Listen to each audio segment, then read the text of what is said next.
Nature. We find comfort and inspiration within its hold. But can nature be described as creative? Think of how a tree grows roots to stay alive, and on the side of a limestone cliff still manages to grow and thrive. Is there not creativity in the solution to form a network of roots with the other trees around it to stabilize the whole group? Or is this just evolution showing adaptation and natural selection? If the world is energy, which we know to be true, then could the particular exchanges of energy that create cliffs, mountains, oceans, forests, and beaches be considered creative? Can forces of nature be described as creative? We can turn to a few definitions of creativity to answer this question. Creativity is a new mental combination that is expressed in the world. Creativity is the generation of a product that is judged to be novel and also be appropriate, useful, or valuable by a suitably knowledgeable group. By these definitions, it seems as though the forces of nature are not considered creative. Creativity is a mental process, a sign of higher order thinking, and creativity is part of what makes us human. Three main approaches to creative theory are discussed among experts, which are cognitive, sociocultural, and personality, but all three reserve creativity to only humans. So is that it? Does nature only act as inspiration for us? That can't be the whole story. All around us, we see nature in many forms, transformed into furniture, houses, even crafted by world-class chefs into amazing-looking dishes.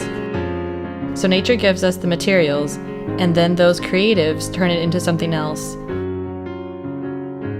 But then, think of a single photograph. What do you see? Relaxation, warmth, happiness? Now what? Fear, sadness? Is that emotion from the quality and composition of the photo, or from nature itself? Many creative works inspire emotion, so is it the photographer that gains the credit of being creative by capturing a moment? What about the thrill seekers who see a valley and a river in Queenstown, New Zealand, and think, what if I attach a rope to my ankles and jump off a bridge? A.J. Hackett created the first bungee jump in the world, and he took nature and creatively fit his idea into the setting.